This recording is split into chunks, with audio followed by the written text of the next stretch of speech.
Good evening. As a preliminary matter, this is Kevin Kalka, Chair of the Norfolk Select Board. Permit me to confirm that all members and persons anticipated on the agenda are present and can hear me. Members, when I call your name, please respond in the affirmative. Anita Mecklenburg? Here. Cece Van Tine? Here. Thank you. Staff, when I call your name, please respond in the affirmative. Blythe Robinson? Here. Judith Lizardi? Here. Thank you very much. This open meeting of the Norfolk Select Board is being conducted remotely, consistent with Governor Baker's executive order of March 12, 2020, due to the state of emergency in the Commonwealth due to the outbreak of the COVID-19 virus. In order to mitigate the transmission of the COVID-19 virus, we have been advised and directed by the Commonwealth to suspend public gatherings. And as such, the governor's order suspends the requirement of the open meeting law to have all meetings in a publicly accessible physical location. Further, all members of public bodies are allowed and encouraged to participate remotely. The order, which you can find posted with the agenda materials for this meeting, allows public bodies to meet entirely remotely, so long as reasonable public access is afforded so that the public can follow along with the deliberations of the meeting. With that, Blythe, would you mind taking us through our agenda this evening? Sure. We have some COVID-19 updates, public comment. The action items include some appointments to various boards and committees. To then the board to consider approval of their goals and objectives for this fiscal year, to consider approval of the deputy police chief's contract, to consider opening a warrant for the special town meeting anticipated to be November 17th, 2020, to consider authorizing the chair to amend a contract for water and sewer chemicals for this current fiscal year, to approve a not a through street sign for Overly Drive, to discuss website postings of board correspondence, any town administrator updates, and we have a number of warrants to be approved and 2 sets of minutes to be approved. Thank you very much, Blythe. With that, we'll go into our first item this evening, which is our COVID-19 updates. Very briefly, I'm been pleased as I post to the website each Monday and Thursday the number of COVID cases. Ours have remained steady at 38 for about the last 10 days. Everyone who has recently had been diagnosed with COVID has recovered. So we're holding steady and we're really hopeful that that stays. And I believe everybody's aware that both of the school districts have made their plans for reopening this fall. Norfolk schools will be a hybrid approach from September 16th, I think. KP is taking a slightly different, slower approach, starting with remote and moving towards hopefully eventually full opening later in the year. So we're setting up meetings with both of the schools. Staff is to go over what they anticipate their expenses are going to be so we can manage our various requests to FEMA and to the state for CARES funds to pay for whatever those costs are going to be. And so I don't know those yet, but we'll report them to you as we do. So those are my updates. Thank you very much, Blythe. Any questions from the board for Blythe? Anita? No. Cece? Nope. Very good. With that, we'll be moving into our next portion of the agenda this evening, which is our public comment period. During this point, anybody who is in attendance has the ability to share with the board for items that fall within the purview of the select board or the town administrator. You have about 3 minutes, and unfortunately, we aren't able to dialogue on items that are not directly addressed in our agenda. However, if there is something you'd like to share for a potential follow-up at a later date, you are welcome to do so. With that, anybody who would like to share during public comment, please use the raise hand function located on the bottom of your screen by clicking the participants icon and then clicking raise hand. I do see that we have one hand raised, so Jen Wynn, go right ahead. Hi, can you hear me, everybody? Great. We can hear you. If you could just say your name and address, that'd be great. Of course. Yes, Jennifer Wynn, Hemlock Lane. I'm speaking tonight about the agenda item regarding the posting of select board correspondence to a website. Trying to pull up, I had something written and it is There it is. I'm speaking tonight in support of agenda item number 9. I believe it is an advisable idea for the town to be fully transparent with correspondence related to town matters, not only in regard to the select board, but to all town departments. Transparency of ideas and comments regarding town workings should be posted for all residents to be informed of, especially ideas or comments that may be of benefit for future town discussions and/or votes. In addition, while I recognize a form of this transparency already exists through the use of Freedom of Information Act requests, I strongly believe the preemptive move to post said correspondence would be a cost-saving benefit. It is my understanding, and correct me if I'm wrong, that several paid town employees spend hours, sometimes per day, on locating such emails for FOIA requests from only a handful of residents, thus, in my opinion, wasting very valuable taxpayer dollars. If the emails were uploaded on the town's website, this would eliminate paid time by town employees researching months, even years of emails for these requests. And they could be used for obviously other more important, more reasons.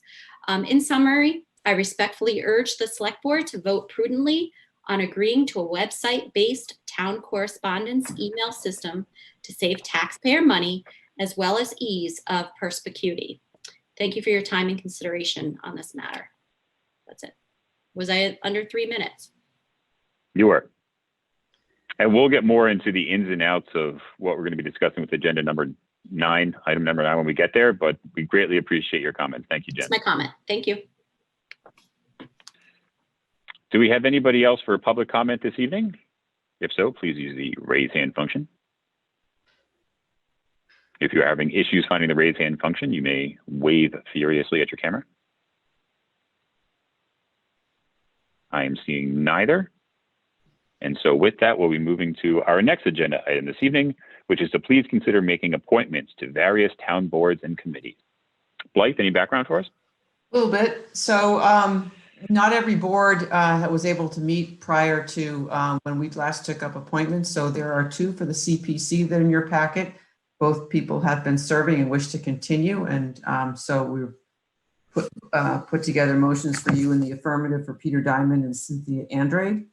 And then we have 2 other positions that are important in town at various times that need to be filled. First one is for the tree warden. The former DPW director had been the tree warden, last appointed by the board in 2016. And that one got past us a little bit this year because that job actually never had a job description, so it wasn't included there. And it had not been on a recent appointment list because it hadn't been taken up in 4 years. So we are recommending that the DPW director currently, Blair Crane, be appointed to that.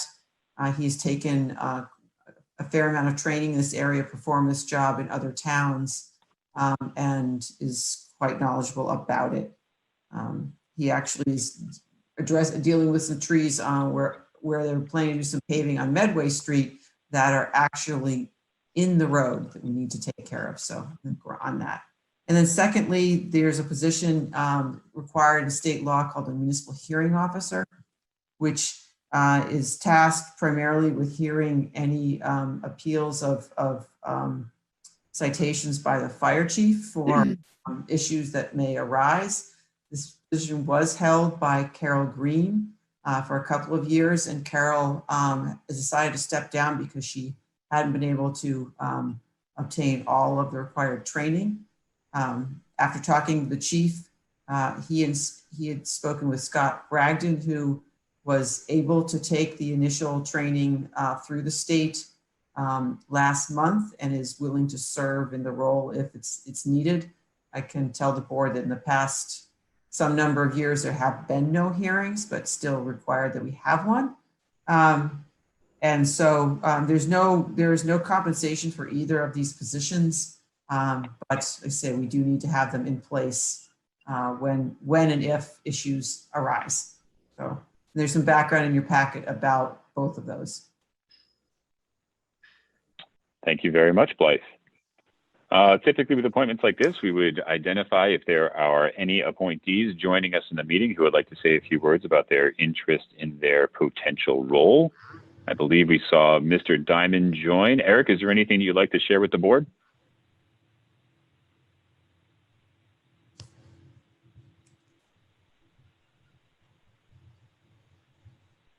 It appears that is not the case, which is just fine. All right. With that, I would move to the rest of the board for any questions, comments, and/or concerns, starting with Anita. I don't have any questions, comments, or concerns. Beautiful, thank you. Cece? Me neither. Very good. With that, I would move that the board vote to make the following appointments. Peter Diamond as the Select Board's at-large appointment to the Community Preservation Committee for a 3-year term ending on June 30th, 2023. Cynthia Andrade as the Select Board's Precinct 3 appointment to the Community Preservation Committee for a 3-year term ending on June 30th, 2023. Blair Crane to the position of Tree Warden for the 1-year term ending on June 30th, 2021. And Scott Bragdon to the position of Municipal Hearing Officer for a 1-year term ending on June 30th, 2021. Do we have a second? Second. Hearing a second. For further discussion, I do see a hand up. Jen, is that just a residual hand from your last comment? Yes, sorry. No worries. Thank you so much. We have a seconded motion on the floor. We'll do a roll call vote. Kevin Calcutt, aye. CC Van Tine, aye. Anita Mecklenburg, aye. And it is unanimous. Thank you very much, Peter, Cynthia, Blair, and Scott, for your assistance and your contributions to the task. Our next item this evening is to please consider approval of the board's goals and objectives for FY21. Blythe, anything that you'd like to introduce to us? So included in your packet are the goals and objectives that have been updated since we last discussed this last month. That was done by Kevin. And then riding alongside that is the spreadsheet that we use to track the further detail that's of what's going to happen for each item. And then any other projects that are important to the town or staff is working on. And we update this at least once a month to just keep everybody informed about what we're doing and what our next steps are. Thank you, Blythe. Coming out of our last meeting, we had some discussions about the goals from the previous year and how they translated into our vision going forward into this year. I did my best to verbalize what we had discussed and get it into the format that we've been using for the last couple of years. So at this point, I would toss it to the other two members to see if they had any feedback or anything that they'd like to see change before we move forward with voting these tonight. With that, I will start with Cece. Nope, I don't have any feedback or anything that I would like to see changed. So, no. Thank you, Cece. Anita? I thought your best was quite satisfactory. Thank you very much. Thank you very much, Anita. So with that, I would eventually move once I scroll back up to the motions because I need a teleprompter. I move that the board adopt its goals and objectives for fiscal year 2021 as outlined in the packet. Do I hear a second? Second. Hearing a second. Do we have any further discussion? Blythe has further discussion. Go right ahead.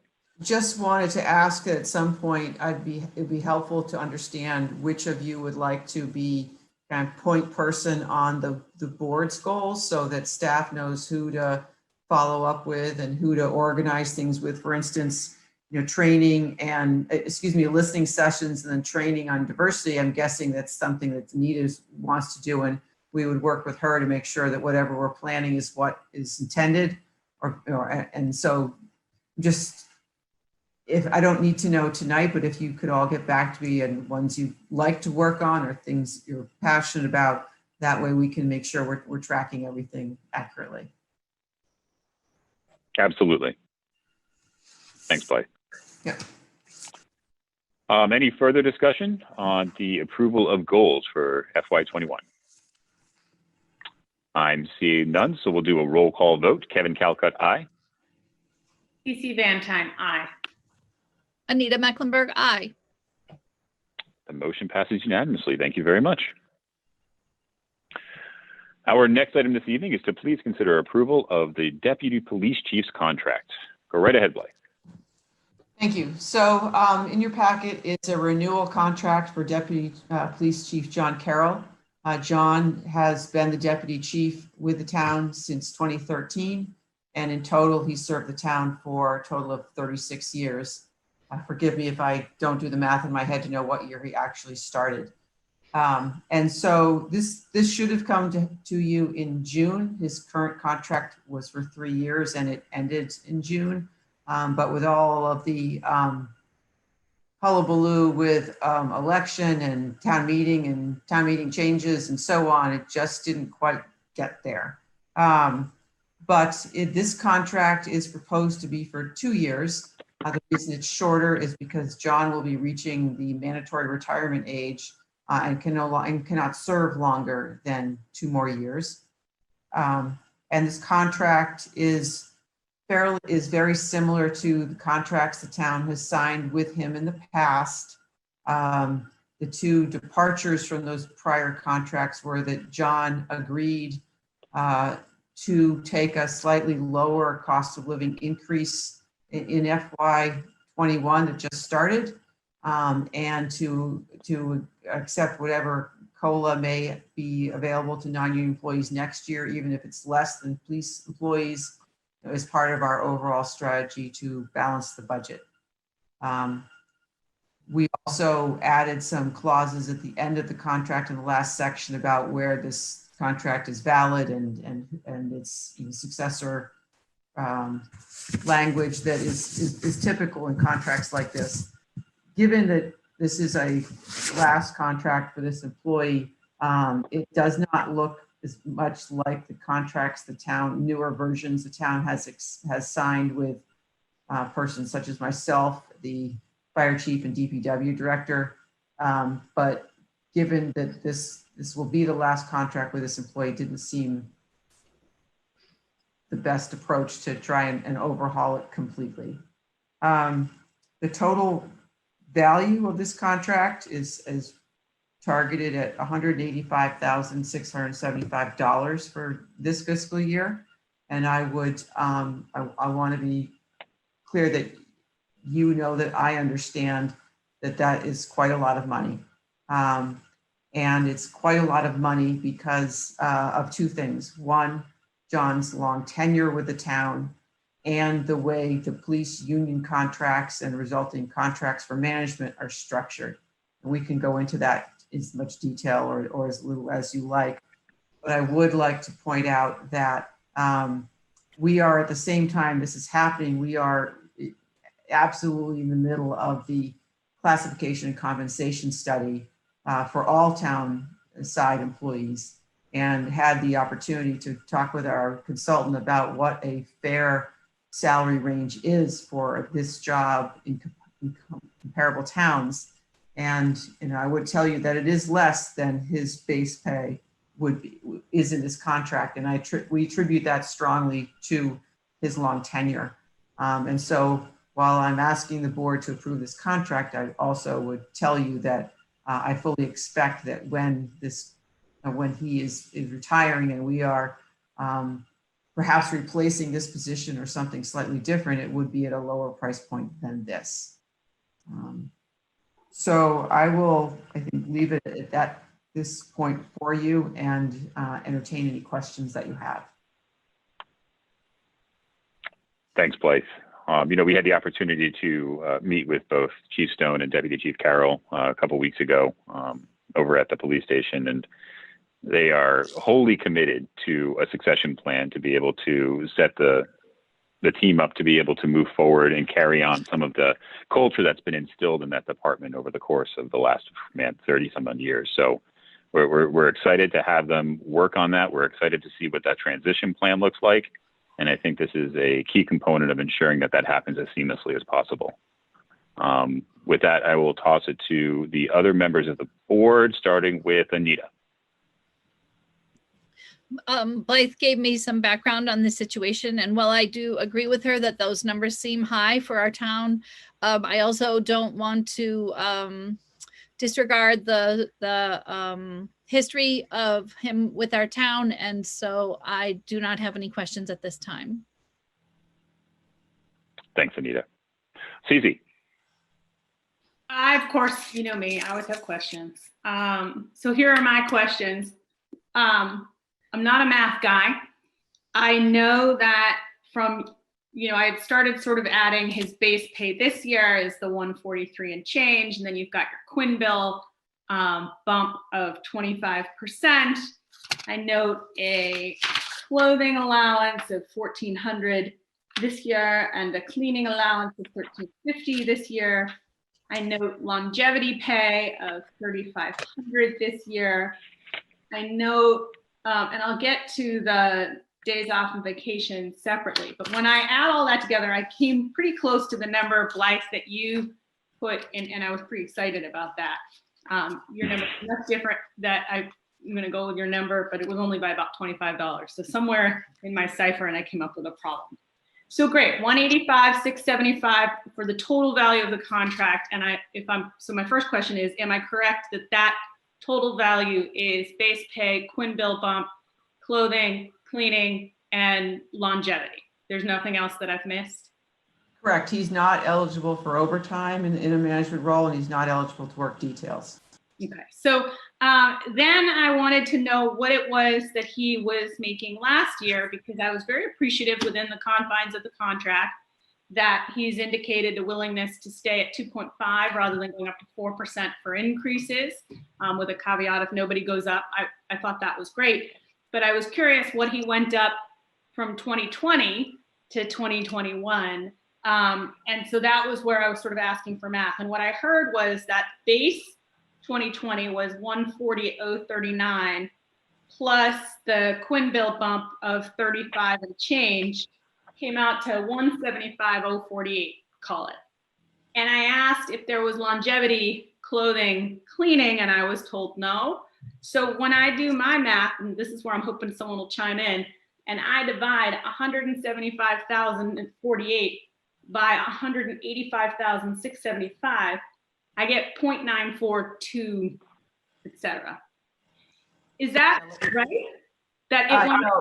Let me make one slight jog on that, and that is that he, in FY20, the year is already ended, he received the same increase, COLA increase, as the union did, and that was 3% last year.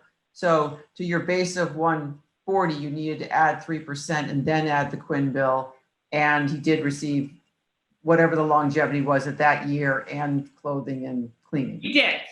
Yes. Okay, so that makes it different, because if I did it without the longevity, it's a huge jump, but with it, then that stays within the 2 to 3%. And then, so then I don't have any further questions on that, because when I did ask earlier, somebody had indicated he did it, and I thought, well, gee, this is the heck of a year to be asking for an additional 4,000 or 5,000 in perks. That seemed odd. So, and is it standard? Is it his contract last year also have a 30 days of vacation, 3 days of personal time, and 11 holidays, so 44 days?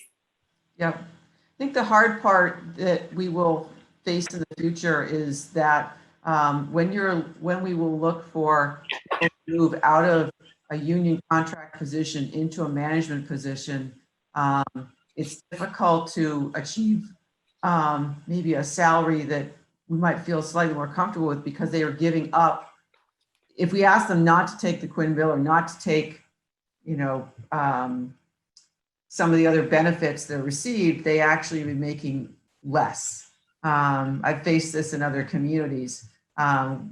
Where we'll be able to make an adjustment is to have a new pay plan that recognizes what the base pay job is worth in 2021, 2, and forward. And then any additions are based on that lower amount. And so when I asked the consultant what the job's worth, if we're paying him 143 in 2021, what's the base pay if I was to hire someone tomorrow? She's telling me that the range is somewhere between 110 and 130-ish. So I think that that's where we'll be able to see a difference after retirement. So. All right, well, and that makes sense. And and again, I'll be clear, I get that as long as this is stuff that he's had before, I'm not so much looking to ding the deputy chief so much as, right, start the conversation for the next person. I get, right, that people, but that's a decision people can make, that when it happens in many areas, when you jump from associate to partner, like your first few years, there are certain things where you sort of take a step back. And I'm not necessarily discussing the abrogation of the Quinn bill so much as the idea that, just looking at his, just because it's here and as an example, not so much because I'm voting against it, because I won't, but, the idea of being on 4 days and off 2s makes more sense if somebody's in a firehouse and like sort of around the clock, as opposed to if it's a 9 to 5 and you're on 4 and off 2. That's a great benefit. And so maybe somebody would look at that coming in, not again, Deputy Chief Carroll, and say, well, I like that. And I'd be willing to take, a little less pay because that affords me more flexibility in other ways. And just in terms of the sheer volume of time off, et cetera. And again, I'm mindful of the fact that in this instance, that's because of his longevity. I would just be mindful of those areas for whomever is next down the line. Because I think, right? You can decide that you want to change from union to non-union, and there are advantages to both, but one of the places that we may be able to save a little money, and maybe we won't, would be to say that, if you decide to commit to a new path, you commit to the new path. You don't get all of the bennies of the old path plus the new path. And again, that has nothing to do with him, just sort of observational for down the road. And along those lines, I think we, with he and the chief in place for these next 2 years, we have the opportunity to mentor people who may be ready to take on those positions, help them grow. But also perhaps the board will want to discuss looking at the structure of the department and doing a double check that we want to continue to have a chief. Right. We want to change that in some way so that when we get there, we know what we're planning for and hiring for. And overall, we have a very senior department. And, as we saw in the budget this year, 3 retirements meant we were able to lower the budget. Mm-hmm. The good news is over time, this budget will be more competitive because we will replace people with younger ones. The difficulty was we won't have that, that history and that steady hand, and we'll have to, work through whatever that brings. With our one traffic light, I think, I know everybody's up to the task of handing off the torch, but yes.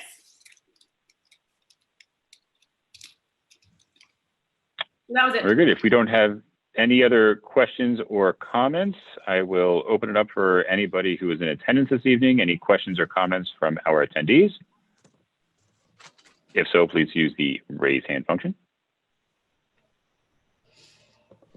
I am seeing none. So with that, I would move that the board ratify a contract with John Carroll as Deputy Police Chief effective July 1st, 2020. Do I hear a second? Second. Hearing a second. Any further discussion? Hearing none, we'll take a roll call vote. Kevin Calcutt, aye. Casey Van Tine, aye. Anita Mecklenburg, aye.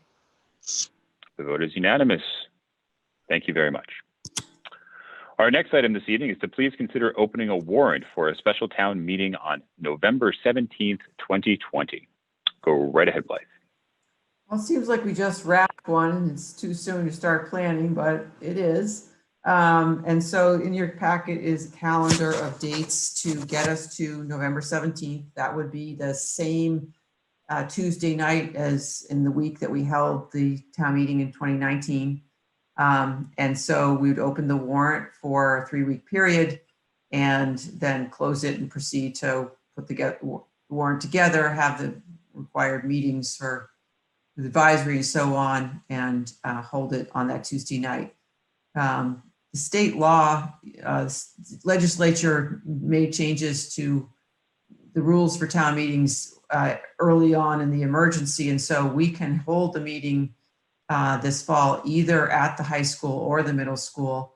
I've taken the liberty of booking both at the moment, so we have options of what we want to do, and we're going to have to keep our eye on what's going on with the virus and where the state is on budget and those sorts of things to determine whether this November 17th date will be the right one, or we'll need to change it in some way. But I think it's important to start helping everybody get ready and start down that path, and asking you to open it tonight, because last year we waited till early September and that was pretty tight to get everything done. So this gives everybody 2 more weeks.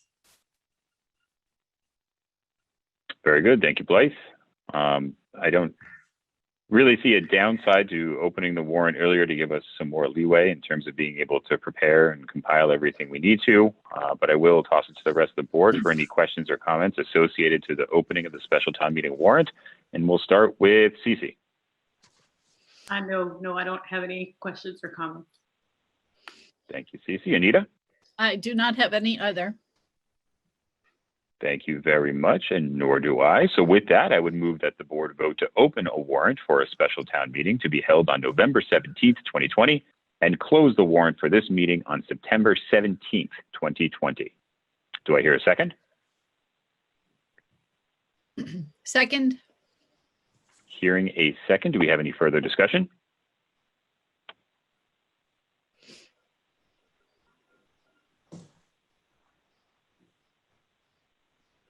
I am hearing no further discussion. So with that, we will do a roll call vote. Kevin Calcutt, aye. PC Van Tine, aye. Anita Mecklenburg, aye. And that is a unanimous vote. Thank you very much. Our next item this evening is to please consider authorizing the chair to amend a contract for Surge Water and Sewer Chemicals to Borden and Remington Company, Fall River, for fiscal year 2021. Boy, did I butcher that one, Blythe. Go right ahead. So this is a little bit of housekeeping. When the board was asked to approve this contract in May, it included for the purchase of potassium hydroxide, which we are going to be using in the future for pH control and corrosion in water. But we need to finish a conversion of equipment in order to do that.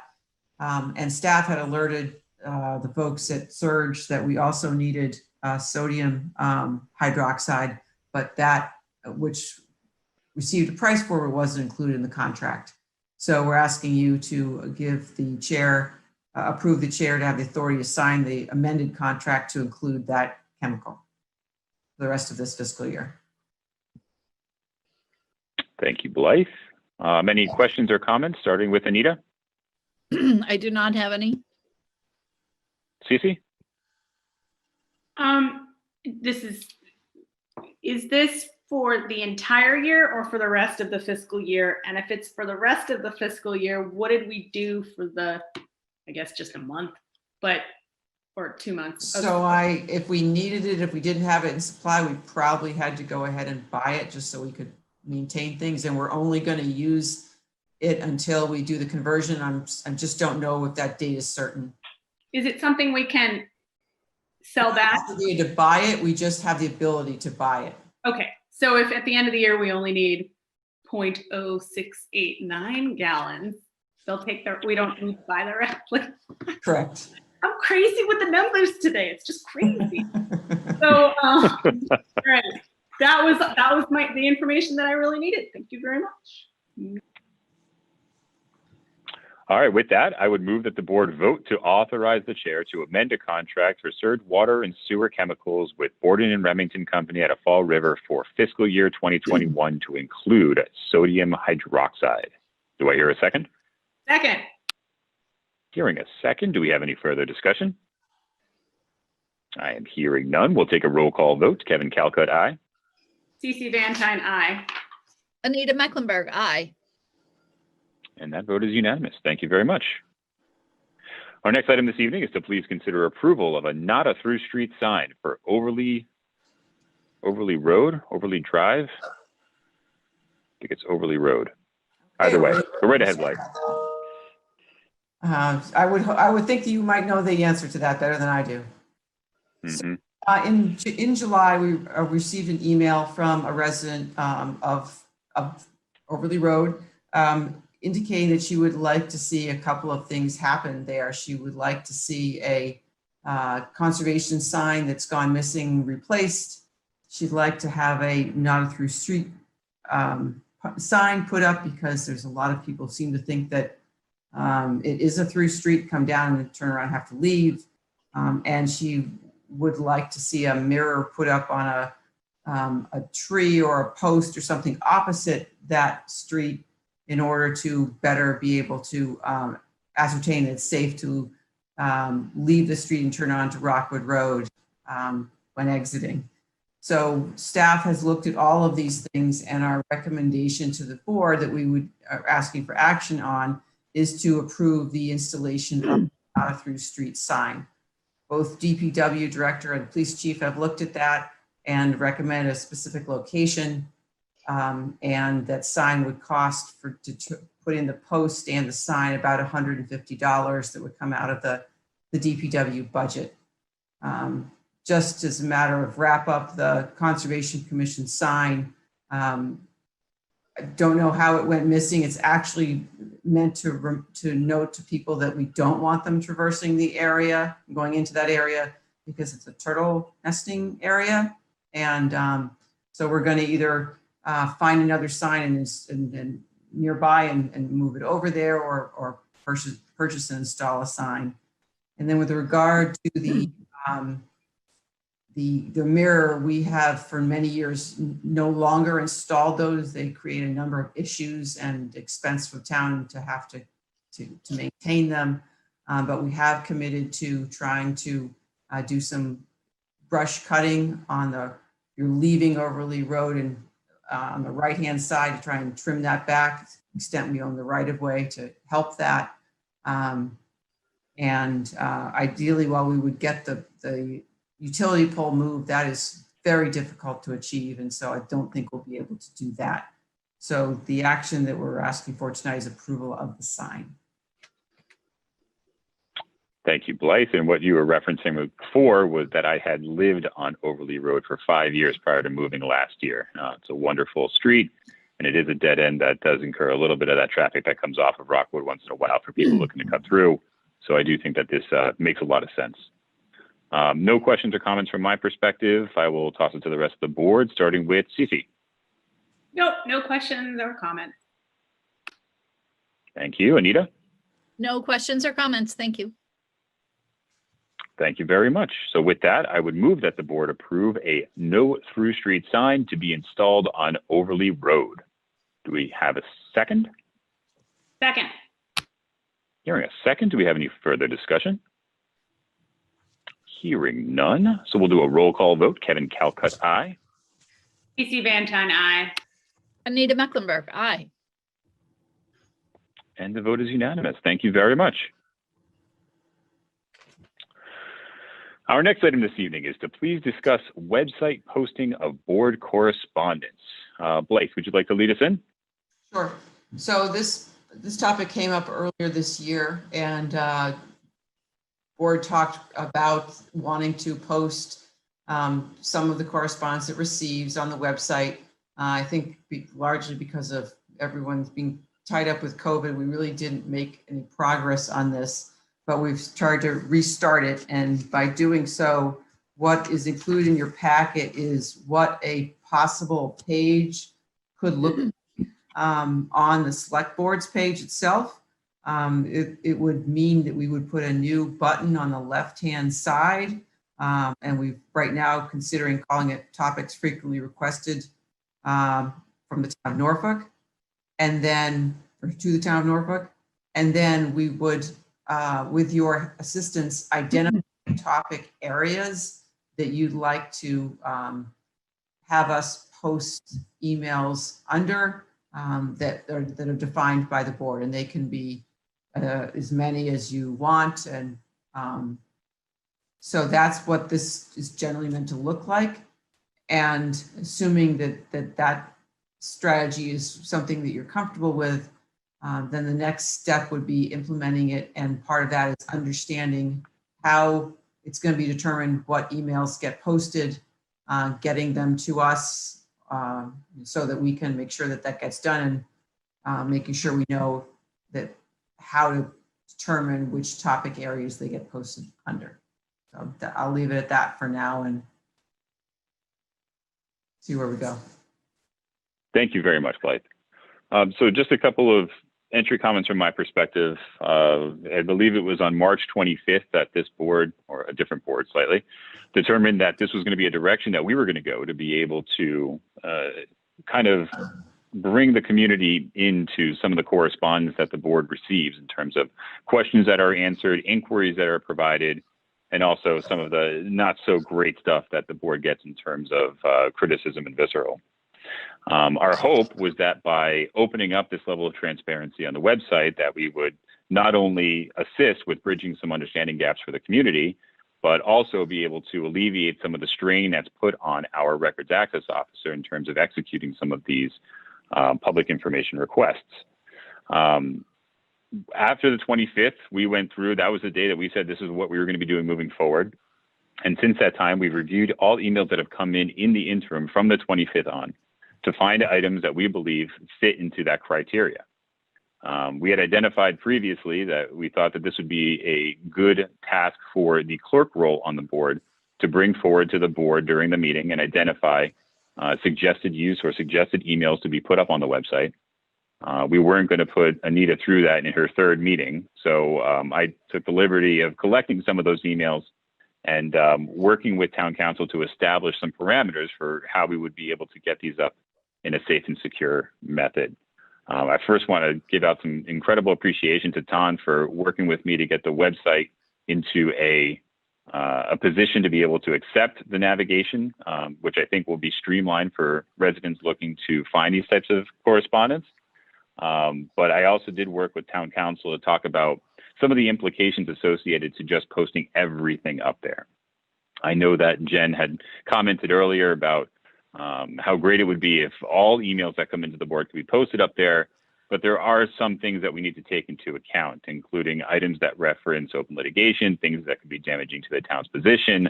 There are items that require labor council's review that involve specific employees in town that could be determined to be part of their employee record.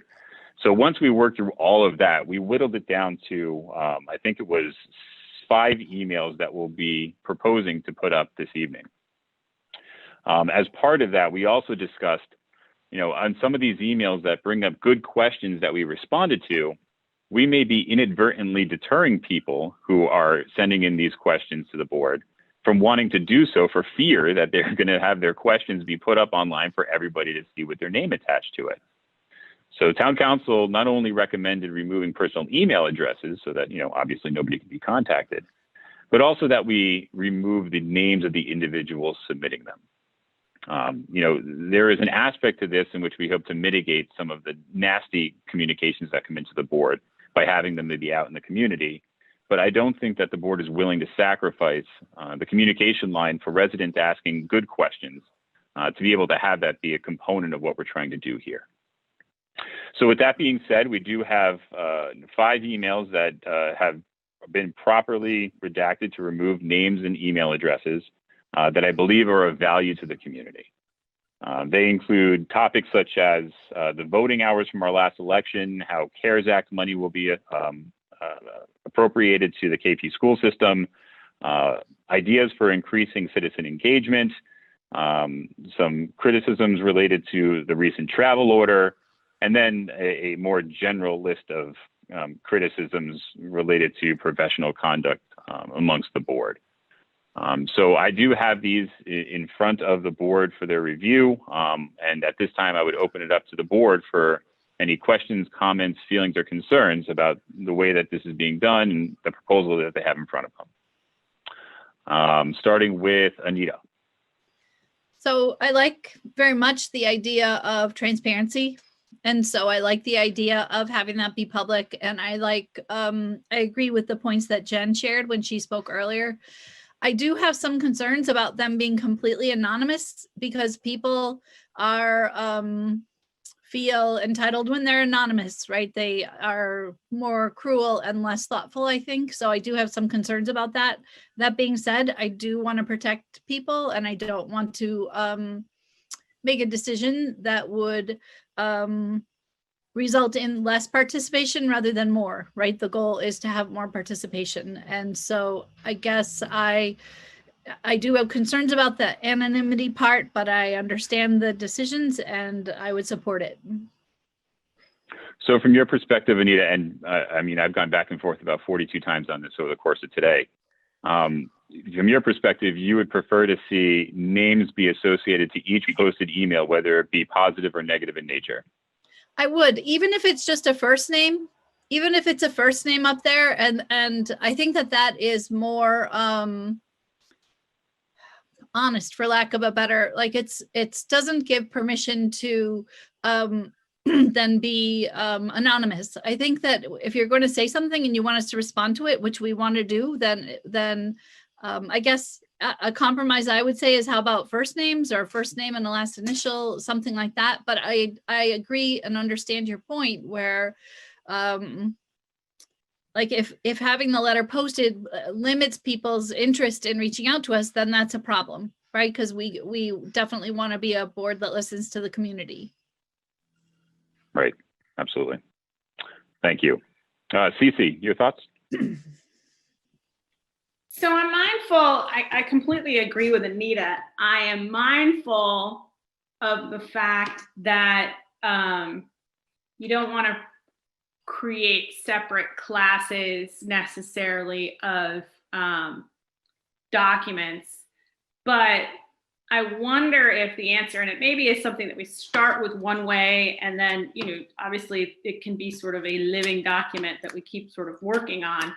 But I agree with Nita that people can be emboldened by anonymity. Although in social media, there are plenty of people who are more than willing to put their first and their last name behind really, really horrendous stuff. And so I don't know how much anonymity emboldens anymore, right? Like I think when I was younger, it definitely did, but nowadays I think it's the impersonality of being behind the keyboard, either to send an email or to chime in online. I think that is where people are emboldened now.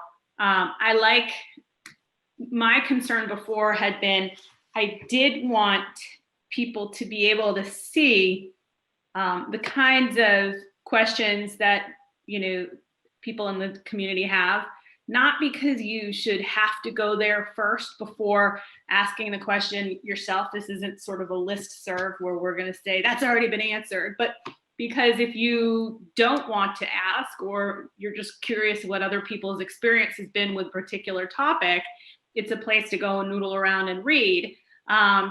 The concern maybe is that people would feel badly that, oh, my name is up there. And so we're trying to prevent them from feeling badly. I'm just wondering if there's any other way to handle it that, maybe the first name, last initial, or if there's some other way. I know we kind of put out there in March, listen, if there's things that we think are interesting, we're going to put them up on the website. But, the fact is people don't always, shocking though it may be, not everybody is glued to everything that we're doing every time we're doing it. So there are people who aren't necessarily learning that. And I'd hate for their first sort of exposure to us to be, hey, I just saw your letter got put on the website, right? Like people will be like, what?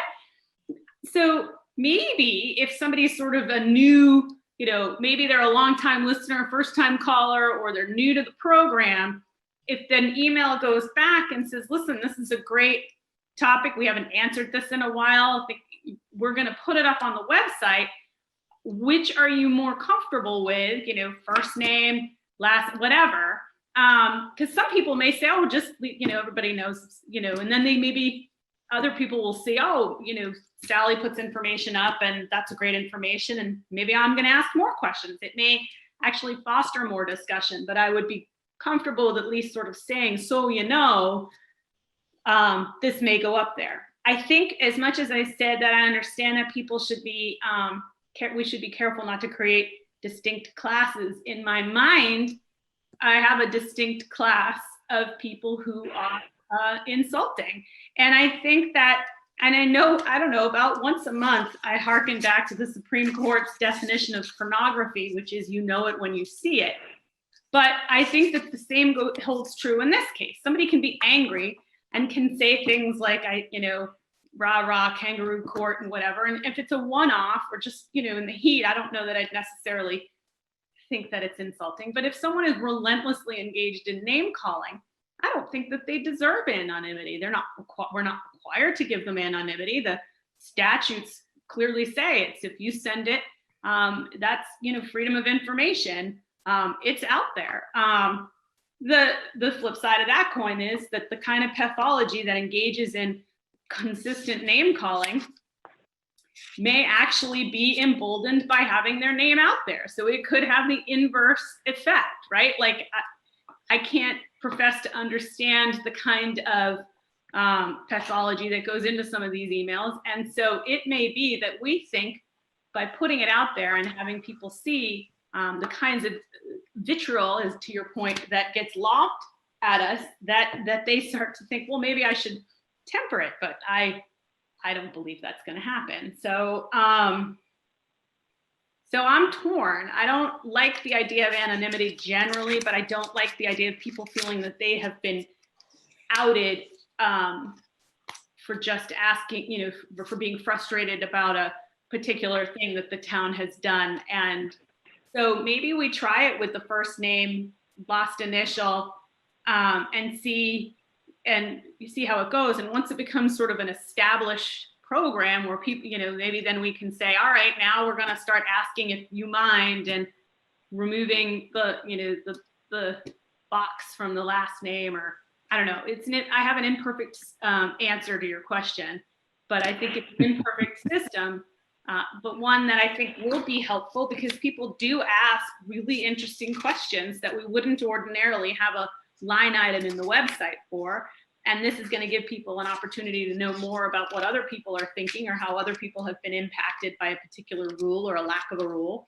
And I also think it's going to be kind of interesting for people to read the kind of wackadoo nonsense that can sometimes get scuttled over to us as well. So I'll go with the first name, last initial for now, but my heart of hearts says that, boy, I'd love to have the whole name. But then as I was saying it, I realized that may just be gasoline on the flame, and maybe you're better off with just the first name, right? So for now, people can be like, well, that John Smith, sure, of course there is John Smith, it's not that, Sally Smith, sure is a cantankerous so-and-so, right? But now they'll just say that Sally S.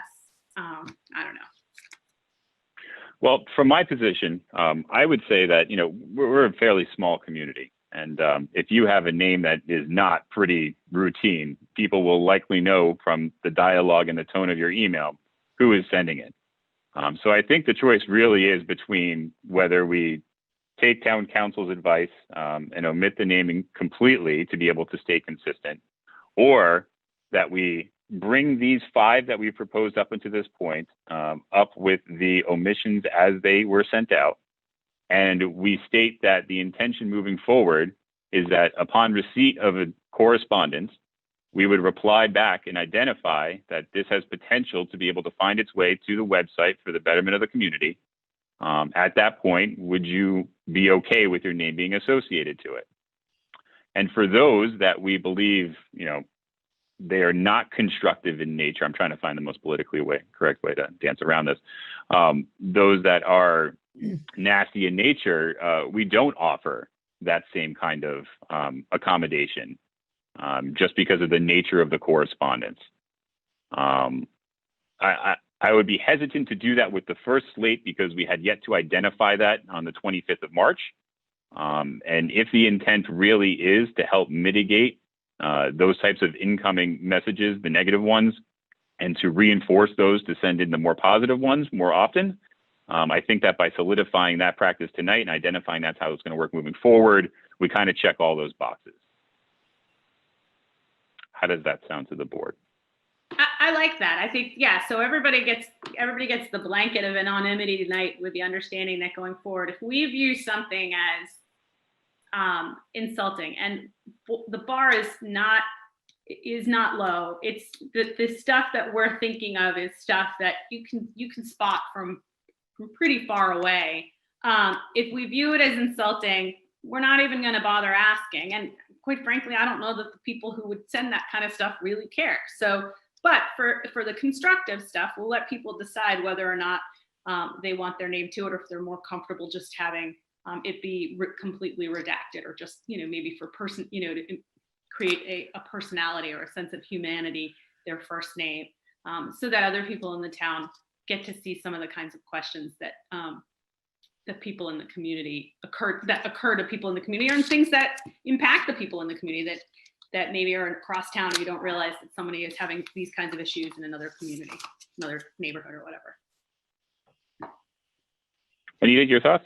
Yeah, so I agree with CC. I like that idea. I like the idea of giving people a heads up about that. I think that, and not for the ones that are that have a super vitreous tone. And so I think that also, though, we need to think about the letters not just as positive or negative, but sometimes they are, oftentimes they're asking for help or an audience or a consideration. So it's emails that are positive or curious, right? Or wanting our assistance. And then the negative ones are the outliers. They're way in the weeds.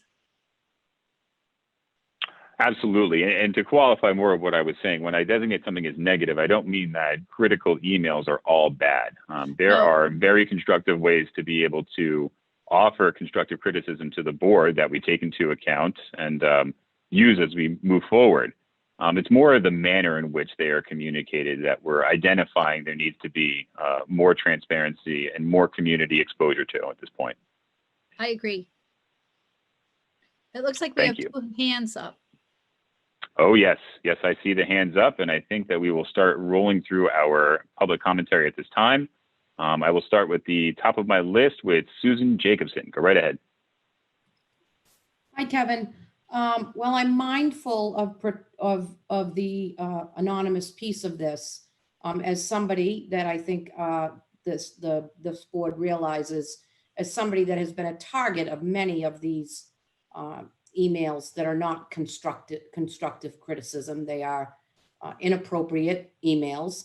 When I first raised my hand, I thought that this was going to go another way, and there was going to be people were going to be able to remain anonymous. But I do think it's important for the people that work for this town that have been the targets of these emails with no real response back to these individuals, that they are identified at some point, because I really do not believe that the public, the majority of the public, has any idea of the type of emails that not only I have received, but that you have received. I'm sure CC has received, and hopefully Anita hasn't. Well, I guess Anita's been the victim of them as well. Yes, ma'am. I was hopeful, Anita, but then something crept back into my mind. Again, we don't want to not be mindful of the resident that says, hey, maybe you could do this way, and it may be more cost productive, or it may be better for the community for you to engage in something other than a way you're currently doing it. Those are very different emails than the emails that many of us have all been the subject to. And quite frankly, CC could be absolutely correct. It could add fuel to the fire. But it's a little bit more difficult to walk around your community and when you now know that people are seeing what you're reading, or maybe a little different if you're somebody that does something in the community, and people are understanding what you're writing and saying. So I'll stop there because the tone of how it's going to go changed from the beginning, but I do think it's important. I think it shows tremendous support for not only the select board and for the town administrator, but also for the employees that work at town hall that have been the targets of these emails for far too long. Thank you. Thank you. Thanks, Sue. Next hand up I see is Jen Wynn. Go right ahead, Jen. Hi, thanks. I'll be quick. I see this as more of a black and white issue, not necessarily a moral issue. If any person can request a Freedom of Information Act and get that same email, my understanding is some information related to personal, let's say litigation, might be redacted, but is the author's name redacted in those cases? And if not, no, it is not. Then I think it should just be fair. I don't think that there should be an arbitrary select board saying, well, I think this person is vitriol, I think this person is not. I think make it even. Whatever someone can get access to publicly, you are the government, then make it easy. Why spend hours of, and I know employees have quit, for a better word, over hours spent on looking for emails under the Freedom of Information Act. Make it black and white. You send an email, whatever anybody could request under that is what gets posted. And this saves time and money. And again, I just see it as more of a time-saving way to do things. Personally, I don't like when I hear employees that my taxpayer money goes to spending hours looking for months, if not years, of emails for someone who just decides to do it. And yes, I am sensitive to the fact that some emails might be insulting, and I'm sorry for that. And yes, Cece's probably right. Like, some people probably don't care. I see it on the Facebook page. We all know who those 10 people are. But I think, again, that's my personal opinion. Whatever someone can get under FOIA should be what's on the website, and that's that. And that's it. Thanks, Jen.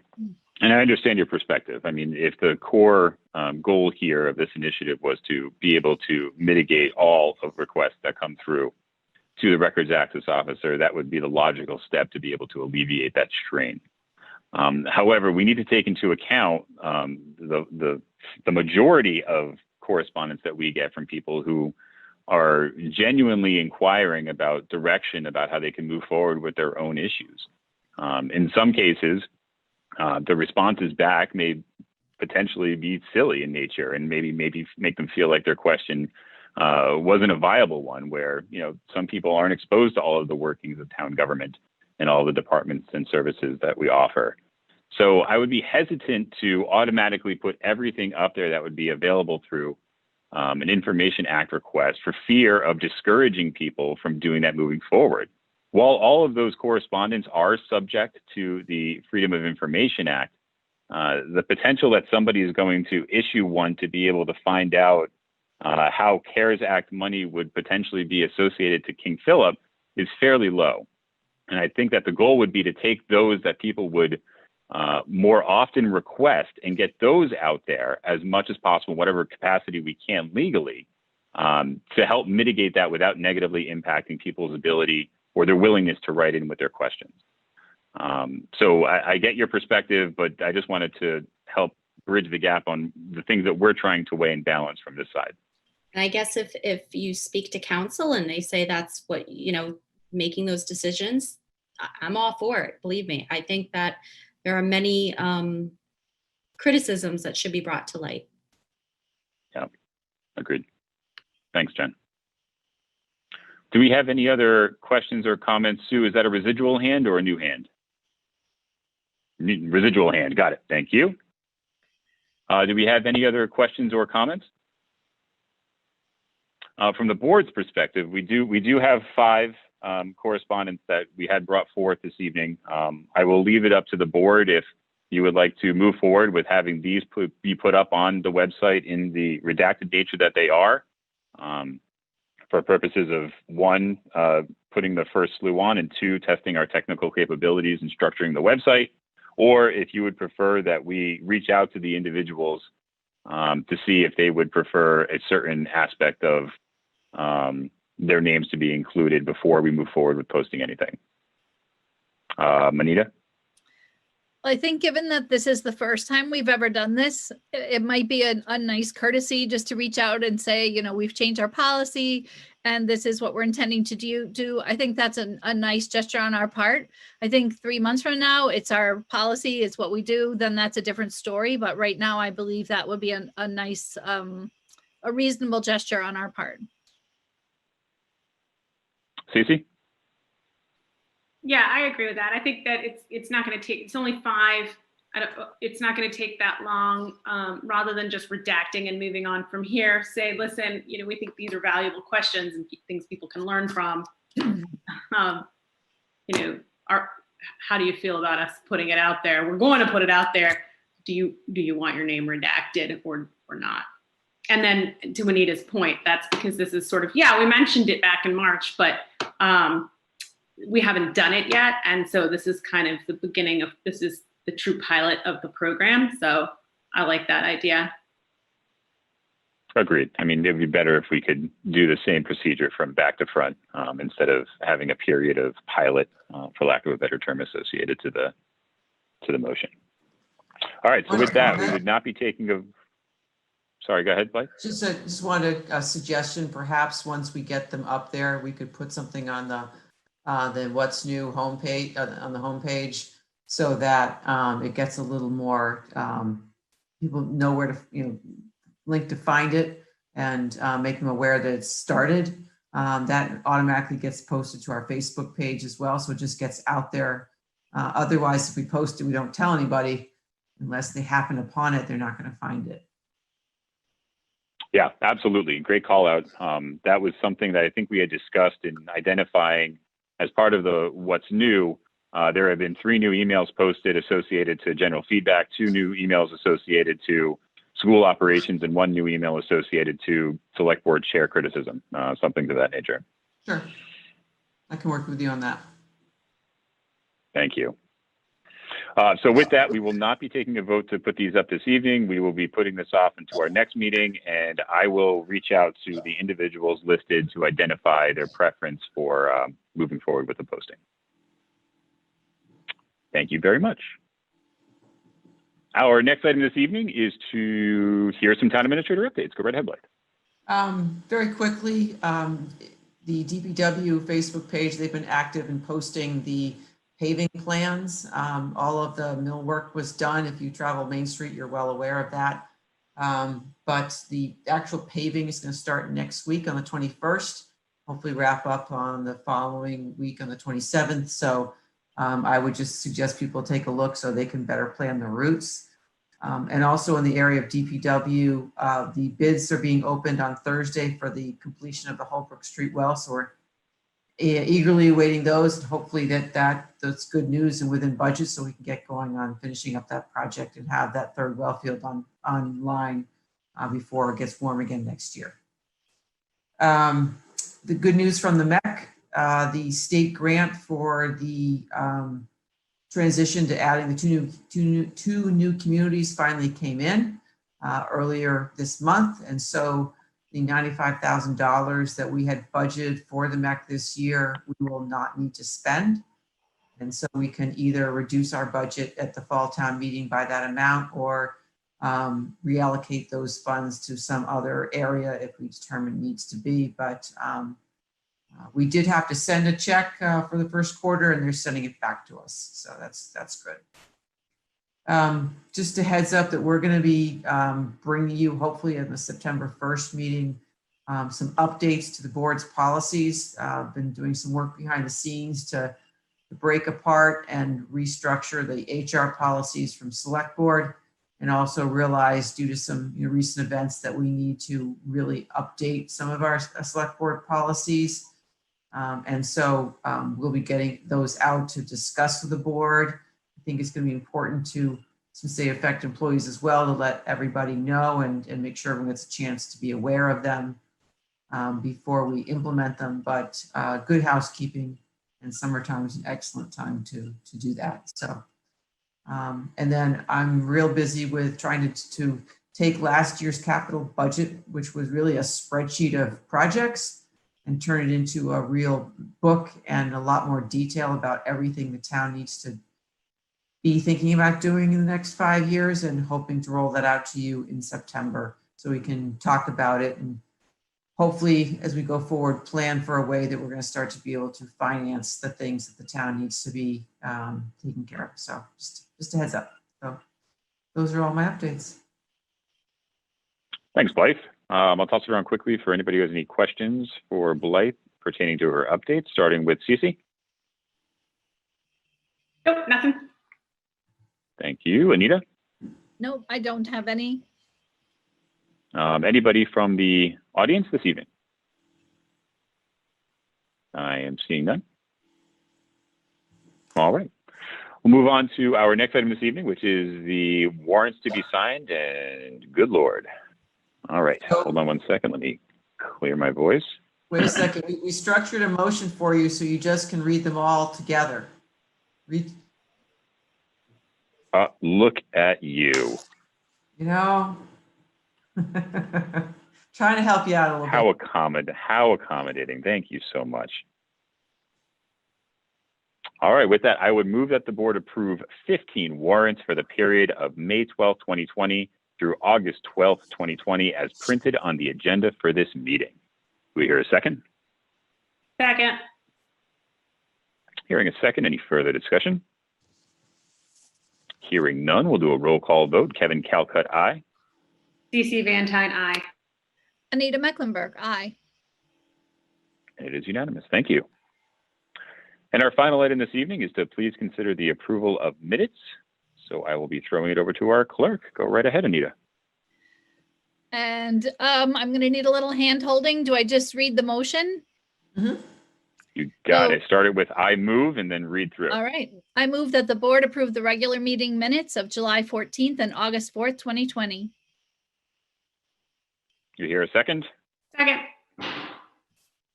Any further discussion? Hearing none, we'll do a roll call vote. Kevin Calcutt, aye. CC Van Tine, aye. Anita Mecklenburg, aye. And that is unanimous. Well done, you nailed it. Well, that takes us to the end of our agenda this evening. I will throw it around the horn once more before we adjourn. Starting Blythe, anything else for the board? Nothing from Blythe. Cece, anything from you? Anita, anything from your end? No? All right. Well, I would just note that our next meeting will be on August 31st. Blythe, can I get a head nod if that's right? We're scheduled for Tuesday, September 1st. It is the primary date. The board can have the meeting because we have no public hearings scheduled.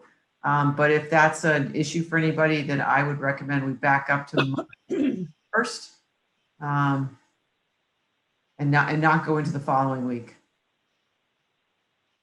Understood. Well, I'll leave it up to the favor of the board. Anita, your preference, the 31st or on primary day, the 1st? I don't have a preference either way. Cece, from your perspective? It's fine. I mean, I understand that it's usually disfavored, but we're not going to be, it's a Zoom call. It's recorded. If people are so desperate to also watch our 7 p.m. town meeting, there's multiple avenues for them to vote and then get back to their computer. So I think it's fine to leave it on the 1st. Very good. So we'll leave it on the 1st. So with that, our next meeting will be on September 1st at 7 p.m. I don't believe we have anything else this evening, so I would move that we adjourn this select board meeting for this evening. Do I hear a second? Second. Hearing a second, further discussion? Hearing none, we'll do one last roll call vote. Kevin Calcutt, aye. CC Van Tine, aye. Anita Mecklenburg, aye. Thank you very much. Have a wonderful evening, everybody. Thank you. Thank you. Night.